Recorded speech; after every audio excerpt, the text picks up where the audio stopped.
O Brasil precisa se unir, todos os estados brasileiros, o governo federal, os municípios, todos têm a mesma responsabilidade.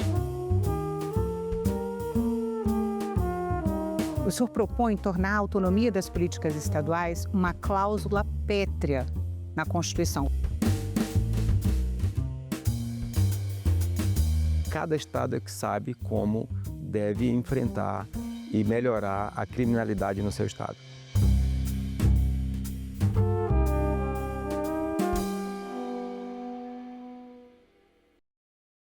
Seja bem-vindo, senador Messias Jesus. Obrigada pela presença. Senador, a segurança pública ganhou ainda maior relevância no debate nacional depois da mega operação no Rio de Janeiro, que resultou em 121 mortos e cenas estarrecedoras de cadáveres na via pública, né?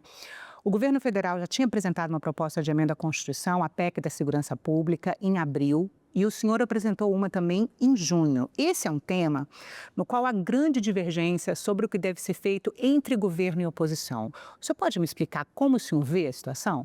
Bom, Renata, é uma satisfação para mim estar aqui para falar com você novamente, com seus telespectadores.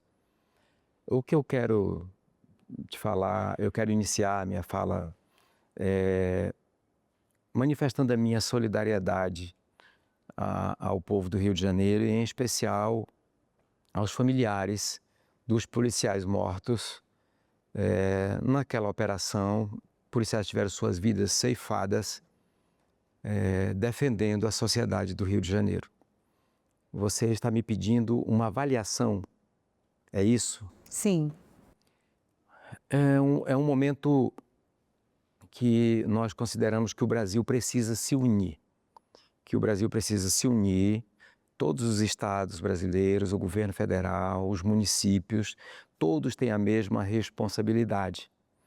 E eu creio que o governo federal não pode ser apenas aquele que vai aparecer para dar a entrevista, para dar o resultado.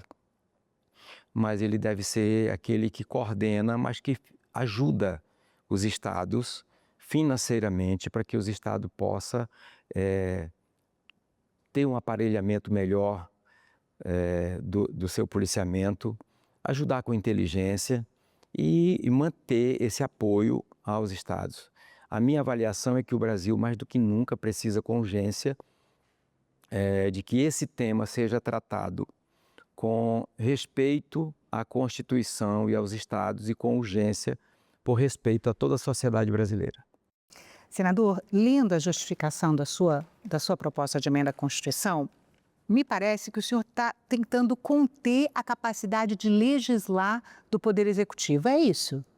Na verdade, eu estou... Na área de segurança, né? Na verdade, eu estou tentando impedir que o governo legisle, porque nós já temos muita gente legislando.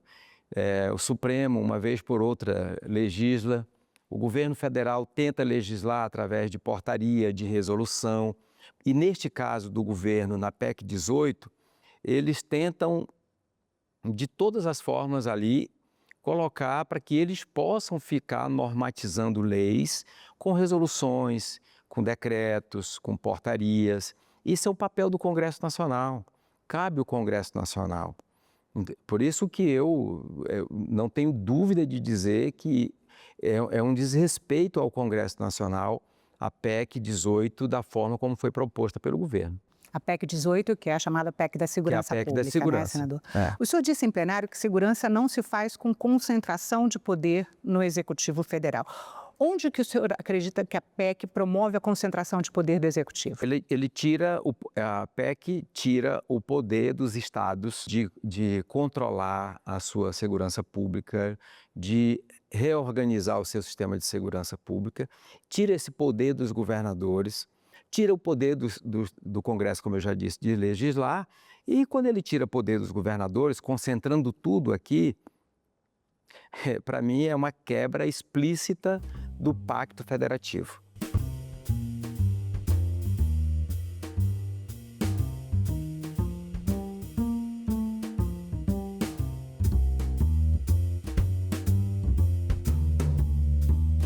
Eu creio que o governo deve sim participar, creio que o governo deve e tem obrigação de fazer, ajudando na coordenação, mas a determinação, a ordem, o controle tem que ser dos estados, junto com os municípios e a União. A União não pode tentar usurpar um poder dos estados sobre a justificativa de que vai melhorar a segurança pública no Brasil. É impossível, o governo não tem essa capacidade. Não é só o governo atual, nem o governo anterior, nem o atual, nem o próximo governo, seja ele quem for, vai conseguir. Quem consegue entender, quem sabe o que é necessário na segurança pública nos estados é o governador, o secretário de Segurança Pública, o comandante da Polícia Militar, são as lideranças de bairros. Cada estado é que sabe como deve enfrentar e melhorar a criminalidade no seu estado. O senhor está defendendo a competência exclusiva do Congresso para legislar sobre segurança pública nacional e autonomia dos estados, né? Essa proposta não podia gerar 27 sistemas de segurança diferentes e descoordenados? Não, logicamente que não, porque hoje nós temos isso? Não, hoje os governadores têm o seu sistema, cada governador e a polícia estadual, as polícias estaduais, elas seguem a lei nacional. Quem tem o controle de tudo ainda é a Secretaria Nacional de Segurança Pública. Mas os governadores têm autonomia, mas não temos 27 sistemas de segurança pública. O que nós queremos é apenas que a União chame para si o poder de coordenar, mas também ajudar financeiramente os estados. Mas a PEC, se você vê a PEC da segurança, que é a PEC 18 do governo, eles assumem a responsabilidade, mas não assumem a contrapartida. Eles não vão ajudar os estados financeiramente em ponto nenhum. Você verifica na proposta de emenda deles algo que eles deixem claros que vão fazer repasses financeiros para os estados para ajudar. Em nenhum momento. Ou seja, eles só querem o momento da foto e da entrevista.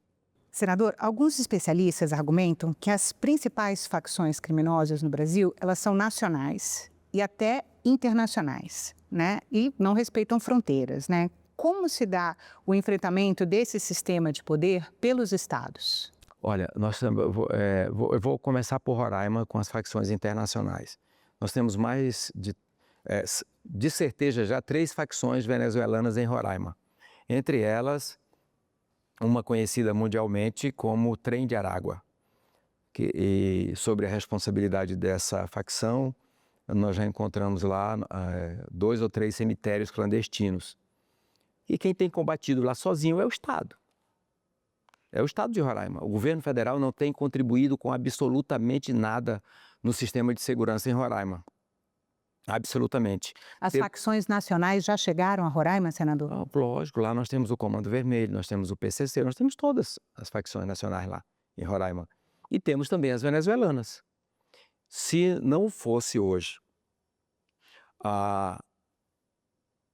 as facções venezuelanas, se não fosse a imigração venezuelana desordenada no estado de Roraima, a segurança pública do nosso estado era a melhor do Brasil hoje. E nós estamos entre as melhores, sem nenhuma contribuição do governo federal. O governo federal nunca ajudou Roraima com R$1 a mais em função da imigração venezuelana, nem para o sistema de segurança, nem para o sistema de saúde, nem para o sistema de educação ou infraestrutura. O Estado tem combatido isso sozinho.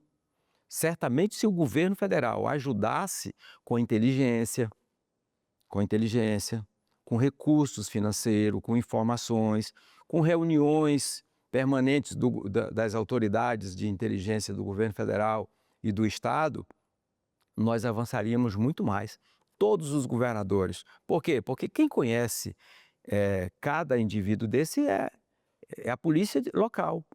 Para você ter uma ideia, os venezuelanos, já falamos sobre isso aqui, embora o tema seja outro, para eles entrarem no Brasil, eles se autodeclaram, eles dão o nome que eles quiserem. Por isso já foram presos alguns traficantes internacionais lá em Roraima, que saíram da Venezuela e entraram no Brasil dando um outro nome, adquiriram outro CPF, uma outra identidade.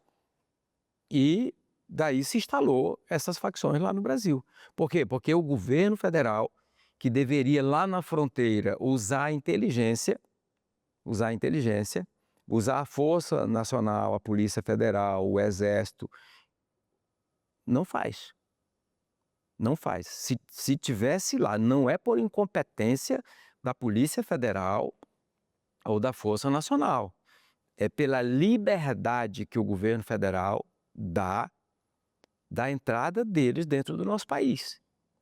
Se dissesse que a Polícia Federal teria a competência para investigar lá e não deixar entrar, vamos verificar todo mundo, vamos investigar para poder entrar, certamente a Polícia Federal tem competência e pessoas preparadas para isso. Senador, um ponto que traz uma mudança importante na sua proposta é o artigo 6º, né? O senhor propõe tornar a autonomia das políticas estaduais uma cláusula pétrea na Constituição. Vai ficar do lado do voto direto, né? Qual o impacto que o senhor imagina que uma medida como essa vai ter?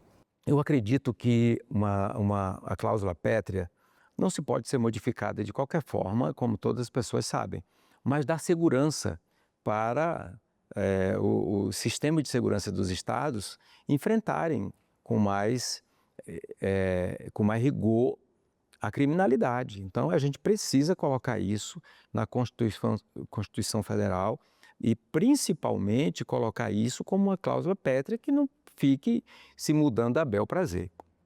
Mas, senador, uma medida como essa não podia impedir para sempre qualquer tipo de reforma estrutural ou de controle externo das polícias no país? Não, eu não acredito que possa impedir. Até porque, olha só, eu quero dizer que o relator da minha emenda é o senador Marcos Rogério, que foi designado pelo presidente da CCJ e que tem vasto conhecimento jurídico a respeito. E, logicamente, ele tem o poder de propor qualquer modificação ou acrescentar o caso ele queira. Mas, no nosso entendimento, não cria e não inviabiliza, muito pelo contrário, fortalece o Pacto Federativo e fortalece, principalmente, o Congresso Nacional, que é o representante do povo para legislar a respeito disso. A PEC da Segurança Pública do governo, ela está constitucionalizando o SUSP, o Sistema Único de Segurança Pública, que foi criado em 2018 no governo Temer, né, para promover uma coordenação nacional, né, na época argumentando que o crime transcendia fronteiras, né? O senhor acredita que é ou não papel do governo fazer essa coordenação? O crime transcende fronteiras e o governo federal tem esse poder sobre todo o país. Eu só espero que o SUS da segurança pública não funcione tão mal como funciona o SUS da saúde pública no Brasil. Porque o que nós temos de reclamações de saúde pública, se esse SUS da segurança pública funcionar tão ruim, vai ser um desastre para a sociedade brasileira. Senador, a PEC da Segurança Pública do governo também amplia o poder da Polícia Federal para investigar as milícias com repercussão interestadual e transforma a Polícia Rodoviária Federal em uma polícia viária. São duas mudanças bastante importantes, né? Como é que o senhor vê as medidas? Eu acho que essa pergunta poderia ser muito bem respondida pelos policiais federais. Eles têm a resposta muito mais adequada. Eu não tenho absolutamente nada contra a Polícia Rodoviária Federal, mas eles vão começar a inverter competência, vai ter discussões entre eles, vai ter, sinceramente, aí alguém entrando na função do outro. E é só conversar com a própria Polícia Federal, com aqueles que não estão no topo de comando, que você vai verificar que eles não concordam com essa ideia. O senhor tem alguns projetos de lei na área de segurança pública além da PEC, né? Entre eles, o senhor defende que os valores obtidos pela venda de bens apreendidos de organizações criminosas sejam destinados ao Fundo Nacional de Segurança Pública, né? Qual que é o impacto dessa proposta? Olha, se não me engano, em 2024, algo assim, foi arrecadado bens no valor de cerca de 5 bilhões de reais. Se esse dinheiro que veio do crime tivesse sido investido imediatamente na segurança pública do país, nós teríamos policiais mais bem armados, nós teríamos um sistema de inteligência mais preparado e nós teríamos certamente em todo o Brasil, nos estados e a própria Polícia Federal a Polícia Rodoviária Federal muito mais equipada e eles pedem por isso sempre. Inclusive, pedem apoio que não deveria. A Polícia Federal não pode faltar recursos para custeio, não pode faltar recursos para uma reforma em um prédio anexo deles que pode estar a vias de via cair, de via tombar. Então, a gente precisa cuidar das nossas forças de segurança. E entre elas está as nossas Forças Armadas, a Polícia Federal, a Polícia Rodoviária, a Polícia Militar, a Polícia Civil. A gente precisa tratar elas com muito respeito. E o sistema arrecada, mas não repassa. Então, mas o gargalo dessa situação sempre foi a lentidão da justiça em autorizar o uso depois que os bens são apreendidos. O seu projeto, ele enfrenta esse nó? Não, o meu projeto não entra especificamente nesse nó. A gente fala de coisas mais específicas. Mas nós precisamos defender que esses recursos, e aí nós temos uma gama de forma de verificar isso e de legalizar isso. Até porque o judiciário vai sempre encontrar um caminho para dar uma decisão caso ele não concorde com o meu projeto ou com aquilo que for aprovado pelo Congresso. Mas não é correto que o dinheiro do crime seja liberado novamente para o criminoso. Não é correto. Como eu defendo e você, acho que já falei disso com você, a Polícia Federal, o IBAMA, quando vai nos garimpos, por exemplo, eles queimam máquinas que custam R$1,5 milhão, queimam aeronaves. Se o crime organizado, como eles chamam, se o garimpo levou para lá, mais condições tem o governo de trazer de volta e doar para as prefeituras municipais que precisam da máquina, que precisam de aviões nessa Amazônia brasileira aí que muita gente morre porque não tem um socorro aéreo para chegar a tempo no hospital de qualidade. E aí eles tocam fogo lá, segundo a Polícia Federal, porque se levar de volta é difícil e eles podem conseguir de volta numa medida judicial. Dinheiro dos bens dos traficantes, os bens dos traficantes que são liberados depois. A gente precisa também sensibilizar o judiciário.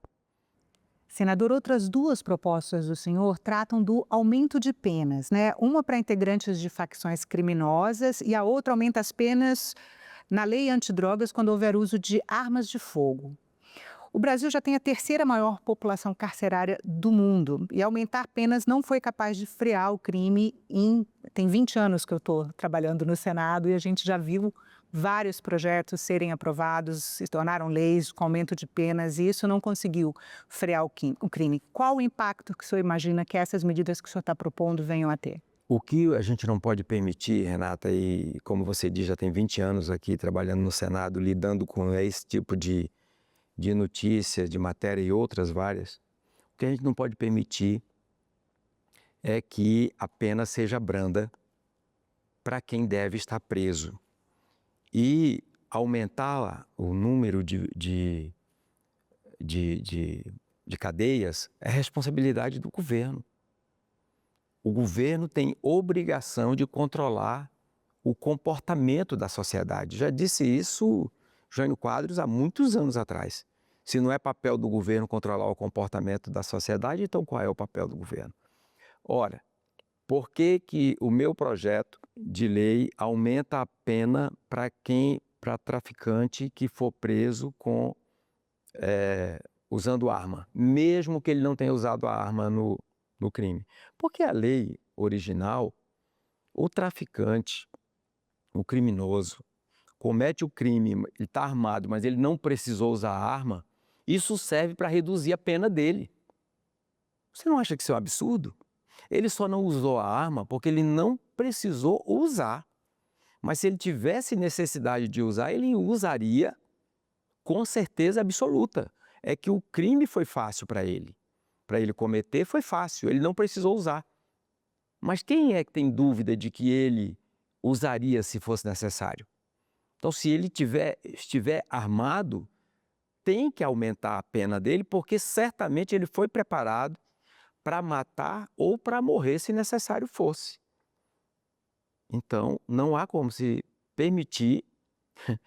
O cara foi ali, traficou 10 quilos de cocaína, estava armado, mas ele não usou a arma. Embora tivesse a arma, mas ele é bonzinho, ele não usou a arma. É uma loucura imaginar o país desse jeito.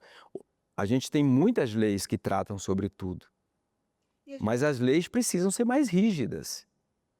E o judiciário precisa permitir que a lei seja aplicada ao rigor da lei. Eu vi um vídeo agora há poucos dias do governador de São Paulo falando sobre isso, do trabalho que a polícia tem da investigação até prender o meliante.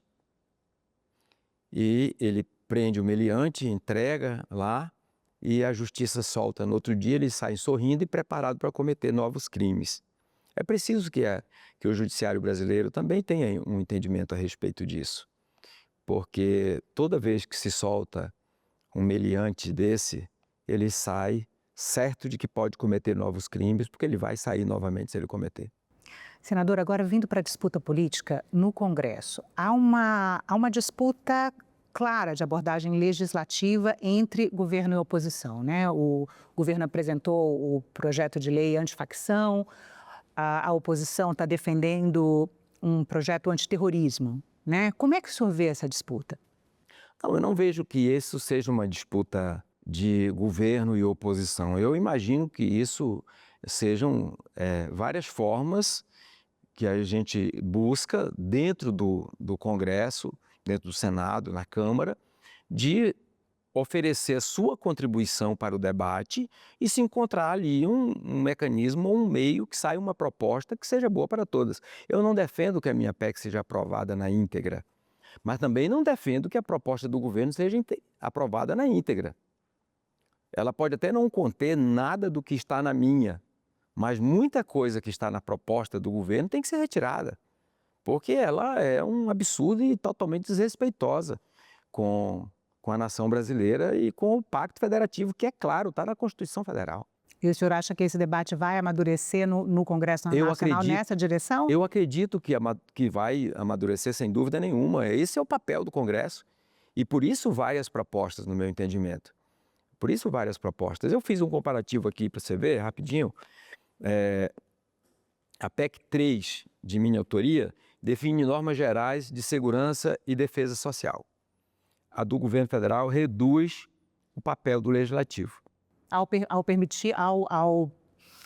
permitir legislar com decretos e resoluções e portarias. Fazer regulamentos com decreto, normatizar uma lei federal com decreto, que não está autorizado pela lei. Na autonomia dos estados, a gente mantém protegida, e a do governo federal reduzida e centralizada em Brasília.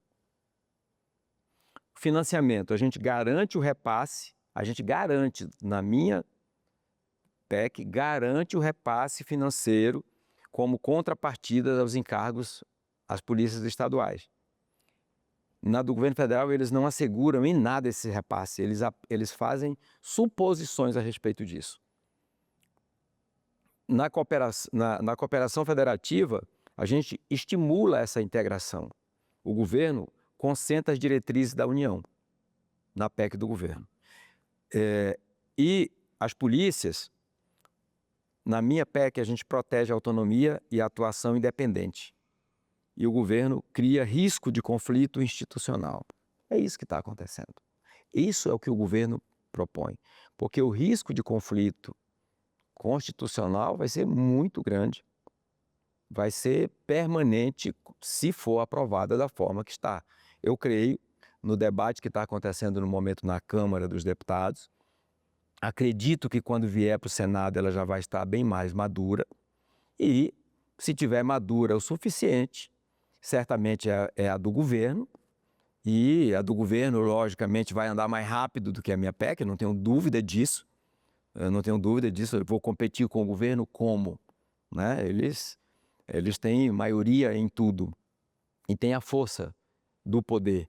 Eu não tenho nenhuma intenção ou orgulho de que, ou vaidade de que a minha PEC seja votada mais rápido ou que ela tenha mais itens dela aprovada na PEC principal. Mas o senhor quer contribuir com o debate? Eu quero contribuir com o debate. Foi isso que nós apresentamos e eu não tenho dúvida da forma que a nossa foi apresentada, dá para incluir algumas coisas que o governo está propondo e nós temos uma PEC perfeita que todos os estados concordam, porque eu tenho absoluta convicção.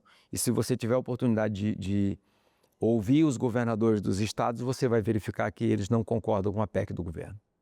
Senador, muito obrigada pela entrevista. Eu que agradeço mais uma vez a oportunidade.